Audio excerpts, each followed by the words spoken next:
മണിക്കൂറിലെ പ്രധാന വാർത്തകൾ നോക്കാം. ഓപ്പറേഷൻ സിന്ദൂറിനെ കുറിച്ച് പാർലമെന്റിൽ അല്പസമയത്തിനകം ചർച്ച. ലോക്സഭയിൽ പ്രതിരോധ മന്ത്രി രാജ്നാഥ് സിംഗ് ചർച്ച നയിക്കും. ശശി തരൂർ സംസാരിക്കില്ല. സംഘർഷം അവസാനിപ്പിക്കാൻ ഇടപെട്ടെന്ന് ആവർത്തിച്ച് Donald Trump.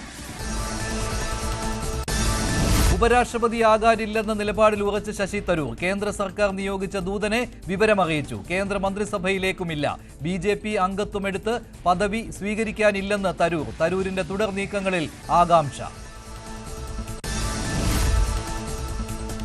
Action hero Biju സിനിമയുടെ രണ്ടാം ഭാഗത്തിന്റെ പേരിൽ പണം തട്ടിയെന്ന പരാതിയിൽ നിവിൻ പോളിയെ ചോദ്യം ചെയ്യാൻ വിളിപ്പിച്ചു. തലയോലപ്പറമ്പ് പോലീസിന്റെ നടപടി. നിർമ്മാതാവ് ഷംനാസ് നൽകിയ വഞ്ചന പരാതിയിൽ സംവിധായകൻ എബ്രിഡ് ഷൈനിനും നോട്ടീസ്. രേഖകളും ബാങ്ക് അക്കൗണ്ട് വിവരങ്ങളും ഹാജരാക്കാൻ ആവശ്യം.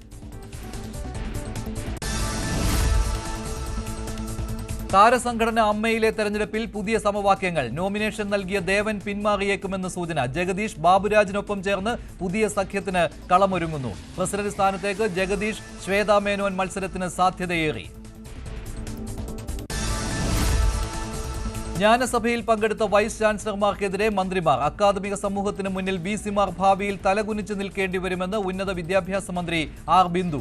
അക്കാദമിക് സ്വാതന്ത്ര്യത്തെയും സ്വതന്ത്ര ചിന്തയെയും കാവിത്തൊഴുത്തിൽ കെട്ടാൻ കൂട്ടുനിന്നുവെന്ന് വിമർശനം. RSS പരിപാടിക്ക് പോകുന്നവരെ ഒന്നും തൽസ്ഥാനത്തിരുത്തേണ്ടതില്ലെന്ന് വിദ്യാഭ്യാസ മന്ത്രി V. ശിവൻകുട്ടി. ജ്ഞാനസഭയിൽ പങ്കെടുത്ത വൈസ് ചാൻസലർമാർക്കെതിരെ പ്രതിഷേധം ശക്തമാക്കാൻ ഇടത് സംഘടനകൾ. കേരള, കണ്ണൂർ, കാലിക്കറ്റ്, കുഫോസ് VC-മാർ രാജിവെക്കണമെന്ന് SFI. ഗവർണറുടെ ചട്ടുകമായി പ്രവർത്തിക്കുകയാണ് VC-മാരെന്ന് വിമർശനം. ഛത്തീസ്ഗഡിൽ 2 മലയാളി കന്യാസ്ത്രീകളെ അറസ്റ്റ് ചെയ്തതിൽ പ്രതിഷേധം. നിയമവാഴ്ചയോടുള്ള വെല്ലുവിളിയെന്ന് സിറോ മലബാർ സഭ. മതപരിവർത്തനം ആരോപിച്ച് അറസ്റ്റ് ചെയ്തത് കണ്ണൂർ ഉദയഗിരി സ്വദേശിയായ സിസ്റ്റർ വന്ദന ഫ്രാൻസിസിനെയും അങ്കമാലി സ്വദേശി സിസ്റ്റർ പ്രീതി മേരിയെയും. മതേതര ഭരണഘടനയെ വർഗീയവാദികൾ വിചാരണ ചെയ്യുന്നുവെന്ന് മുഖപ്രസംഗമെഴുതി ദീപിക. ഛത്തീസ്ഗഡിൽ കന്യാസ്ത്രീകളെ അറസ്റ്റ് ചെയ്ത സംഭവം പാർലമെന്റിൽ ഉന്നയിക്കാൻ പ്രതിപക്ഷം. ബെന്നി ബെഹനാനും ഹൈബി ഈഡനും അടിയന്തര പ്രമേയത്തിന് നോട്ടീസ് നൽകി. പാർലമെന്റ് കവാടത്തിൽ പ്രതിഷേധ ധർണ. അറസ്റ്റിലായ കന്യാസ്ത്രീകളുടെ ജാമ്യാപേക്ഷ ഇന്ന് പരിഗണനയ്ക്ക്. പ്രത്യേക അന്വേഷണ സംഘം ധർമ്മസ്ഥലയിൽ. ശുചീകരണ തൊഴിലാളിയെ മൃതദേഹങ്ങൾ കുഴിച്ചിട്ടെന്ന് വെളിപ്പെടുത്തിയ സ്ഥലത്തെത്തിച്ച് തെളിവെടുപ്പ് നടത്തും. മൃതദേഹങ്ങൾ കുഴിച്ചിട്ട സ്ഥലം മാർക്ക് ചെയ്യും. ഇദ്ദേഹത്തിന്റെ മൊഴിയുടെ അടിസ്ഥാനത്തിൽ സൂപ്പർവൈസറെ ചോദ്യം ചെയ്തേക്കും. തുടർ നീക്കം ആലോചിക്കാൻ SIT ഉദ്യോഗസ്ഥർ യോഗം ചേർന്നു.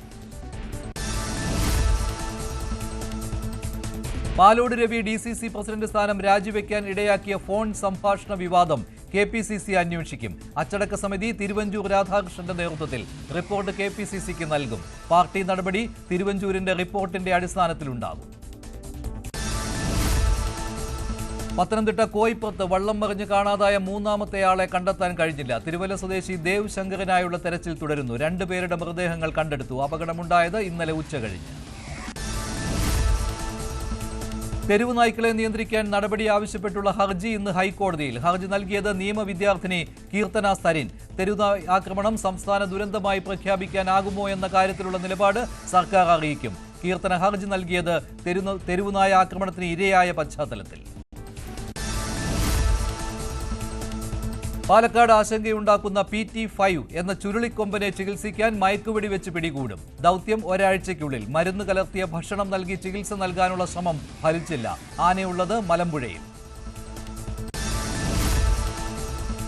നീണ്ട ചർച്ചകൾക്കൊടുവിൽ അമേരിക്കയും യൂറോപ്യൻ യൂണിയനും തമ്മിൽ വ്യാപാര കരാർ.